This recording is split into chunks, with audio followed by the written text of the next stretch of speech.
तो दोस्तों Wanda vision series अब कंप्लीट हो गई है और इसके सभी एपिसोड्स हमारे सामने आ चुके हैं। ये टीवी शो हमारी उम्मीद से बहुत बेहतर साबित हुआ, पर कई लोग इसका मजा नहीं उठा पाए क्योंकि ये शो हिंदी में रिलीज नहीं हुआ था और ऊपर से इसकी स्टोरी बहुत कंफ्यूजिंग है। इसीलिए आज मैं वांडा विजन सीरीज की पूरी स्टोरी शॉर्ट में एक्सप्लेन करूंगा। तो बिना किसी देरी के आइए देखते हैं। वीडियो शुरू करने से पहले मैं आपको बताना चाहता हूँ कि मैं यहाँ पर सभी एपिसोड्स को डिटेल में डिस्कस नहीं करूंगा, बल्कि मैं यहाँ पर सिर्फ इम्पोर्टेंट बातों पर ही फोकस करूंगा। और इस सीरीज की स्टोरी काफी घुमा फिरा के दिखाई गई है, लेकिन मैं पूरी स्टोरी को सीधे सीधे ही समझाऊंगा। तो ये कहानी है एवेंजर्स एंड गेम के बाद की। एंड गेम में जो फाइनल बैटल हुआ था उसके ठीक 3 हफ्ते बाद वांडा मैक्सिमॉफ स्वॉर्ड के हेडक्वार्टर में जाती है। स्वॉर्ड शील्ड की जैसी एक ऑर्गेनाइजेशन है जो कि दुनिया पर आने वाले खतरों पर नजर रखती है। विजन जो कि इन्फिनिटी वॉर में मर गया था, उसकी डेड बॉडी स्वॉर्ड के हेडक्वार्टर में रखी हुई थी। वांडा उसकी बॉडी लेने के लिए वहां जाती है ताकि वो विजन का फ्यूनरल कर सके, पर स्वॉर्ड के डायरेक्टर टाइलर हेवर्ड उसे विजन की बॉडी देने से मना कर देते हैं। फिर वांडा वेस्ट व्यू नाम के एक शहर में जाती है। कुछ साल पहले वांडा और विजन ने ये तय किया था कि वो दोनों वेस्ट व्यू नाम के एक शहर में अपना घर बसाएंगे, इसीलिए उन्होंने वहाँ पर एक प्लॉट खरीद के रखा था। पर जब स्वॉर्ड वाले वांडा को विजन की बॉडी देने से मना कर देते हैं, तब वो दुखी होकर वेस्ट व्यू में अपने प्लॉट पर जाती है। वांडा ने अपनी जिंदगी में बहुत बुरे हालातों का सामना किया था।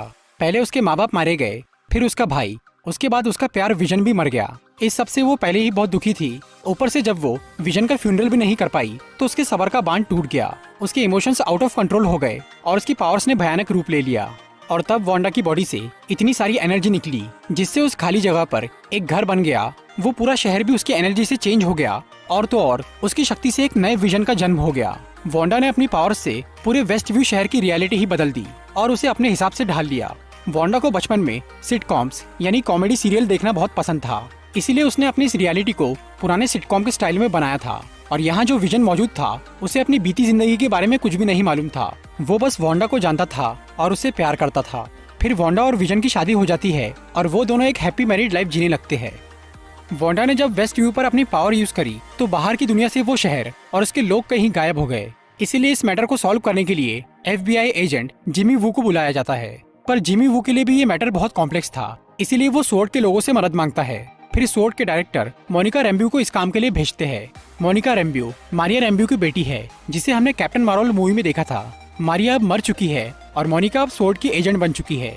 मोनिका जिमी वू की मदद करने के लिए वेस्ट व्यू में जाती है। वहाँ वो दोनों देखते हैं कि उस शहर के बाहर एक अजीब सी एनर्जी फील्ड है।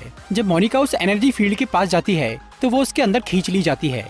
फिर जिमी वू इस बारे में स्वॉर्ड को बताता है और तब स्वॉर्ड के लोग वेस्ट व्यू शहर के बाहर घेराबंदी कर लेते हैं और वो इस मामले की जांच करने के लिए कई सारे साइंटिस्ट को बुलाते हैं, जिनमें से एक थी डार्सी ल्यूइस, जिसे हम थॉर की मूवीज में देख चुके हैं। डार्सी अब एक एस्ट्रोफिजिसिस्ट बन चुकी है। वो यहाँ आकर जब थोड़ी इन्वेस्टिगेशन करती है तो उसे एक अजीब से सिग्नल का पता चलता है जो कि वेस्ट व्यू शहर से आ रहा था। डार्सी उस सिग्नल को चेक करती है तो उसे पता चलता है कि वो एक ब्रॉडकास्ट सिग्नल है जिससे वांडा विजन नाम का एक टीवी शो टेलीकास्ट हो रहा था। उस शो में जब मोनिका दिखाई देती है तो स्वॉर्ड के लोग समझ जाते हैं कि वो एक लाइव टेलीकास्ट है और उस एनर्जी फील्ड के अंदर मौजूद लोग उस शो के कैरेक्टर बन गए हैं, जिसमें वेस्ट व्यू शहर के सभी लोग शामिल थे।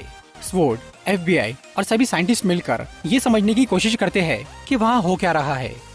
उधर वांडा की वो रियलिटी पुराने सिटकॉम से नए सिटकॉम में बदलती जा रही थी और अब वहाँ सब कुछ कलरफुल बन गया था।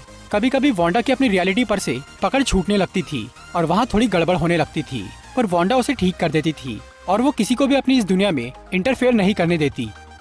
फिर एक दिन मोनिका गलती से वांडा के सामने कुछ ऐसा बोल देती है जिससे वांडा ये समझ जाती है कि मोनिका स्वॉर्ड की एक एजेंट है और वो उसके लिए खतरा साबित हो सकती है। इसीलिए वो मोनिका को वेस्ट व्यू से बाहर निकाल देती है। फिर मोनिका स्वॉर्ड के लोगों को ये बताती है कि इस पूरे खेल के पीछे वांडा का हाथ है। इसीलिए स्वॉर्ड का डायरेक्टर हेवर्ड वांडा को एक आतंकवादी बोल के उसे मारने का फैसला करता है। पर मोनिका इस बात का विरोध करती है क्योंकि वांडा ने अब तक किसी को कोई नुकसान नहीं पहुंचाया था। फिर डायरेक्टर हेवर्ड सबसे ये झूठ बोलता है कि वांडा ने विजन की बॉडी चुरा कर उसे जिंदा किया है, जो कि कानून के खिलाफ है। इसीलिए वो वांडा को मारने के पीछे पड़ गया था। पर मोनिका, डार्सी और जिमी वू डायरेक्टर हेवर्ड का विरोध कर रहे थे, इसीलिए वो उन तीनों को वहाँ से निकाल देता है, जिसकी वजह से उन्हें हेवर्ड पर शक होता है कि वो कोई गलत काम कर रहा है और वो तीनों उस पर नजर रखने लगते हैं। उधर वेस्ट व्यू के अंदर वांडा 2 जुड़वा बच्चों की माँ बन चुकी थी। उसके बच्चों में भी मैजिकल पावर्स थी, इसीलिए वो काफी जल्दी बड़े हो जाते हैं। वांडा की जिंदगी अब लगभग परफेक्ट बन चुकी थी, पर फिर भी विजन इससे खुश नहीं था। उसे अपनी जिंदगी काफी अजीब लग रही थी क्योंकि वहाँ कभी भी कुछ भी हो रहा था। विजन को अपने वजूद पर ही शक होने लगा था। पर वांडा बार बार उसका ध्यान भटका रही थी। फिर एक दिन विजन सच का पता लगाने के लिए वेस्ट व्यू शहर की बॉर्डर पर पहुंच जाता है और वो उस एनर्जी फील्ड से बाहर निकलने की कोशिश करता है, पर वो जैसे ही वहां से बाहर आता है तो उसकी बॉडी टूटकर बिखरने लगती है। ये विजन वांडा की बनाई हुई उस रियलिटी में ही जिंदा रह सकता था, इसीलिए वो वहाँ से बाहर आने पर मौत की कगार पर पहुंच जाता है। उधर वांडा को जैसे ही ये पता चलता है कि विजन वेस्ट व्यू के बाहर चला गया है और वो मरने वाला है, तो वो अपनी रियलिटी की बाउंड्री को बढ़ा देती है। उससे विजन बच जाता है, पर इसके साथ ही स्वॉर्ड के कई मेंबर्स भी वेस्ट व्यू के अंदर आ जाते हैं और वो वांडा की सिटकॉम का हिस्सा बन जाते हैं। डार्सी भी वेस्ट व्यू के अंदर आ गई थी। विजन को ये समझ में आ गया था कि डार्सी उसकी मदद कर सकती है, इसीलिए वो अपनी पावर से डार्सी को वांडा के काबू से बाहर कर देता है और वो उससे काफी सवाल जवाब करता है। डार्सी विजन को उसकी पुरानी जिंदगी के बारे में बताती है कि वो कैसे बना, उसने क्या क्या किया और वो कैसे मरा। दूसरी तरफ मोनिका ये फैसला करती है कि वो दोबारा वेस्ट व्यू के अंदर जाएंगी ताकि वो वांडा को समझा सके और उसे डायरेक्टर हेवर्ड से सावधान कर सके। मोनिका इसके पहले जब उस एनर्जी फील्ड के अंदर गई थी और जब वो उसमें से बाहर निकली थी तो उसकी बॉडी में कुछ चेंजेस आ गए थे, और जब वो तीसरी बार उसके अंदर जाती है तो उसके पास सुपर पावर्स आ जाती है। फिर मोनिका वांडा के पास पहुंचती है तो वांडा उस पर बहुत गुस्सा होती है। मोनिका उसे समझाने की कोशिश कर रही थी, लेकिन वांडा की पड़ोसी एग्नेस उसे मोनिका से दूर लेकर चली जाती है और फिर हमें एग्नेस की असलियत पता चलती है। एग्नेस, जो कि वेस्ट व्यू में वांडा की पड़ोसी थी और वो हमेशा वांडा का बहुत ख्याल रखती थी, वो असल में एक विच यानी चुड़ैल थी।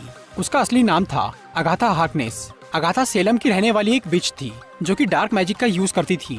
उसके इस काले जादू के इस्तेमाल की वजह से उसके कबीले वालों ने उसे मौत की सजा सुनाई, मगर अगाथा ने उन सबकी पावर एब्जॉर्ब करके उन्हें ही मार दिया और तब से लेकर आज तक वो हर पावरफुल मैजिशियन की पावर्स एब्जॉर्ब कर रही है।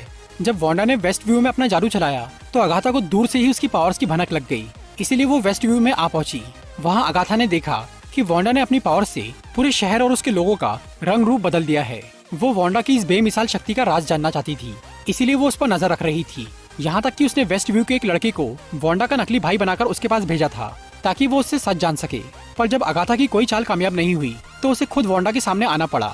पर वांडा को खुद अपनी शक्तियों के बारे में ज्यादा कुछ पता नहीं था, इसीलिए अगाथा उसे उसके अतीत में लेकर जाती है, जिससे अगाथा को ये पता चलता है कि वांडा एक विच है और इसके पास बचपन से ही मैजिकल पावर्स है। और जब हाइड्रा ने उसके ऊपर माइंड स्टोन से एक्सपेरिमेंट किया तो उसकी शक्तियाँ कई गुना बढ़ गई और वो बन गई स्कारलेट विच यानी सबसे पावरफुल विच, जिसकी मैजिकल पावर्स बेहद खतरनाक है और वो कुछ भी बना और मिटा सकती है। अगाथा वांडा की शक्तियाँ हासिल करना चाहती थी। दूसरी तरफ हमें स्वॉर्ड के डायरेक्टर हेवर्ड का प्लान पता चलता है। हेवर्ड असल में विजन को वापस जिंदा करके उसे एक हथियार बनाना चाहता था। उसने उसे ठीक करने की हर कोशिश कर ली थी, मगर बिना माइंड स्टोन के विजन जिंदा नहीं हो पाया। फिर बाद में जब वांडा ने वेस्ट व्यू का खेल शुरू किया तो हेवर्ड को एक मौका मिल गया।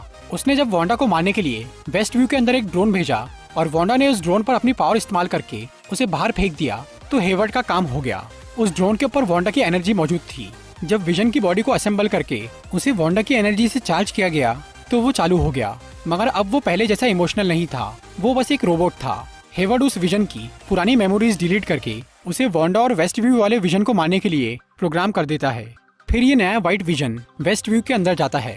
वहाँ अगाथा और वांडा की लड़ाई चल रही थी। व्हाइट विजन वहाँ पहुंचकर वांडा को मारने लगता है, लेकिन तभी दूसरा विजन वहाँ आकर वांडा को बचा लेता है। फिर एक तरफ अगाथा और वांडा का मुकाबला होता है और दूसरी तरफ विजन वर्सेस व्हाइट विजन का। वांडा अगाथा से बहुत पावरफुल थी, पर उसके पास ज्यादा एक्सपीरियंस नहीं था, इसीलिए अगाथा उस पर भारी पड़ रही थी और वो उसकी पावर्स एब्जॉर्ब करती जा रही थी। फिर अगाथा वेस्ट व्यू के सभी लोगों पर से वांडा का कंट्रोल हटा देती है। फिर वो सभी लोग वांडा पर बहुत गुस्सा होते हैं क्योंकि उसने उन्हें कई दिनों से काबू करके रखा था। इसीलिए वांडा कुछ देर के लिए अपनी एनर्जी फील्ड ओपन करती है ताकि वो लोग वहाँ से बाहर निकल सके। पर इस मौके का फायदा उठाकर हेवर्ड अपनी आर्मी लेकर वेस्ट व्यू के अंदर घुस जाता है और वो सब पे हमला करने लगता है। पर वांडा के बच्चे और मोनिका हेवर्ड की आर्मी को संभाल लेते हैं। उधर अगाथा वांडा को ये बोलती है कि अगर वो उसे अपनी शक्तियाँ दे दे तो वो वेस्ट व्यू को बिल्कुल परफेक्ट बनाकर वहाँ से चली जाएंगी ताकि वांडा और उसकी फैमिली खुशी से वहाँ रह सके। पर वांडा को ये मालूम था कि अगाथा झूठ बोल रही है, इसीलिए वो उसे अपनी शक्तियाँ देने का नाटक करती है और वो उसे अपने एक जाल में फंसा देती है, जिससे अगाथा अपनी पावर्स यूज नहीं कर पाती। फिर वांडा अगाथा की ही सारी पावर्स एब्जॉर्ब कर लेती है और तब वो पूरी तरह से बन जाती है स्कारलेट विच। वांडा अगाथा को मारती नहीं, बल्कि वो उसे एग्नेस का रूप देकर वेस्ट व्यू में कैद कर देती है ताकि अगर कभी उसे अगाथा की जरूरत पड़े तो वो वहाँ आकर उसकी मदद ले सके। दूसरी तरफ विजन व्हाइट विजन को ये एहसास दिलाता है कि वो खुद असली विजन है, मतलब अगर वो अपनी प्रोग्रामिंग को फॉलो करेगा तो उसे खुद को ही मारना पड़ेगा। फिर विजन व्हाइट विजन की सारी मेमोरीज को रिस्टोर कर देता है और व्हाइट विजन वहाँ से चला जाता है। फिर वांडा ये फैसला करती है कि वो अपनी खुशी के लिए पूरे शहर की बलि नहीं चढ़ाएगी और वो वेस्ट व्यू पर से अपना मैजिक हटाना शुरू कर देती है। फिर वांडा अपनी फैमिली के साथ अपने घर जाती है और वो सबसे आखिरी बार मिलकर उनसे विदा लेती है। फिर वांडा का मैजिक हटते ही उसका घर और परिवार सब गायब हो जाते हैं। फिर वांडा मोनिका को अलविदा कहकर सबसे बहुत दूर चली जाती है ताकि वो अपनी नई शक्तियों का इस्तेमाल करना सीख सके। आखिरी एपिसोड के मिड क्रेडिट सीन में स्वॉर्ड के डायरेक्टर हेवर्ड को अरेस्ट कर लिया जाता है और मोनिका से मिलने के लिए एक स्क्रल वहां आता है जिसे उसकी मॉम के पुराने दोस्त ने वहां भेजा था, जो कि मोनिका से स्पेस में मिलना चाहता था। शायद यहाँ निक फ्यूरी की बात हो रही है। निक फ्यूरी मोनिका की मॉम मारिया का ओल्ड फ्रेंड है। निक फ्यूरी को हमने आखिरी बार स्पाइडरमैन फार फ्रॉम होम के एंड में एक स्पेसशिप में स्क्रल्स के साथ देखा था। शायद निक फ्यूरी मोनिका को किसी मिशन के लिए स्पेस में बुला रहा है।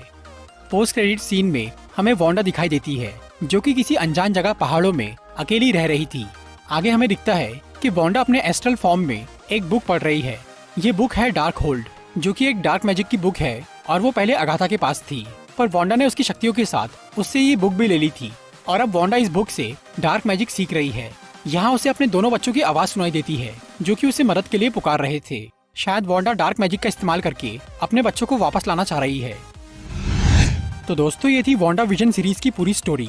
अगर आपको ये वीडियो अच्छी लगी हो तो इसे लाइक और शेयर जरूर करिए और ऐसी इंटरेस्टिंग वीडियोस देखने के लिए सब्सक्राइब कीजिए हमारा चैनल और इस बेल को दबाइए ताकि आपको हमारी वीडियोस सही टाइम पर मिल सके। I'm walking alone, the streets are empty. The only thing I can see is my own silhouette. I'm getting stronger, step by step. The clock is ticking, but there's no time for me.